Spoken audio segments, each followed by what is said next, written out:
Hello, I'm from the Australian Government with an important announcement as we enter the next stage of the climate crisis. Massive fires, massive floods, massive bullshit. As things fall apart and calls grow for us to urgently reduce our emissions, we've come up with a PR campaign, technology, that makes us look like climate heroes whilst doing sweet nada. Introducing carbon capture and storage. Carbon capture and storage, or CCS, is a complex mining process whereby fossil fuel companies inject donations into the arseholes of politicians to delay climate action and let them keep making the ching-ching. CCS entails two key stages: capture and storage. In the capture phase, also known as state capture, fossil fuel interests infiltrate your government at every level so that we'll ignore scientists and keep approving new coal and gas projects. But don't worry, in the storage phase, we pay those fossil fuel companies billions of dollars to bury their emissions underground. Does it work? Absolutely. Those companies store the billions of dollars deep down in their bank accounts where no tax officer can reach them. What's that? Do they store the carbon? Yeah, nah. CCS has missed every single target we've set for it. Let's take a look.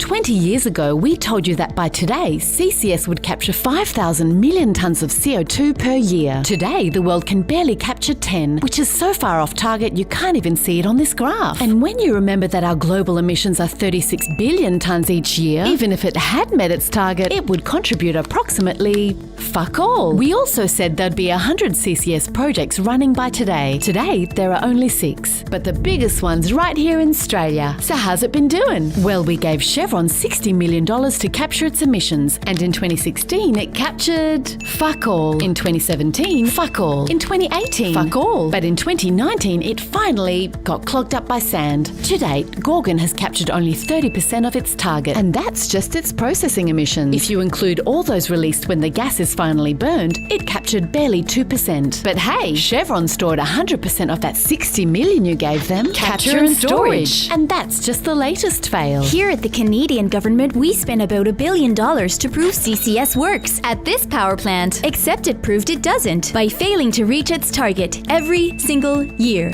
And here at the US government, we said this one would give us clean coal. It was years late, billions over budget, and then gave up because it cleaned jack shit, as did this one. And it's not just the technology that sucks, the economics do too. Because CCS is so expensive that even if it worked, which it doesn't, implementing it would be unprofitable for our mates. Unless, of course, we make you pay for it, which is exactly what we've been doing by blowing $4 billion of your tax dollars on CCS, including these new projects we just approved. And the best part is we're paying for them by diverting funds away from agencies which are meant to subsidize actual climate solutions, like renewables and EVs. So to sum up, we're making you pay fossil fuel companies to reduce emissions by funding a technology that doesn't reduce emissions, with tax dollars that were meant for solutions that do, to benefit companies that pay fuck all tax in the first place. Capture and storage. There is another way to make CCS profitable: enhanced oil recovery. That's when the captured CO2 is used to flush out oil from deposits which would otherwise be too hard to reach. Oil which, once burned, can release more carbon than was captured. You might call that bullshit, but we call that carbon capture use, which is why we've added a U to CCS, given Santos millions to pull that trick off at Moomba, and called it clean energy. Speaking of bullshit, have you heard of clean hydrogen? Fuck green hydrogen, the energy source with zero emissions made from renewables and water. Here's clean hydrogen, made with coal or gas, which emits more than if you just burnt the fucking coal or gas in the first place. But don't worry, it's clean, because we'll bury that problem too with CCS. And those are just some of the new technologies we'll be using to avoid taking real climate action. And when you add them to the mix, you can clearly see what we're all about.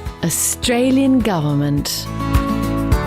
Authorised by the Department for prolonging the fossil fuel era and making you pay for it.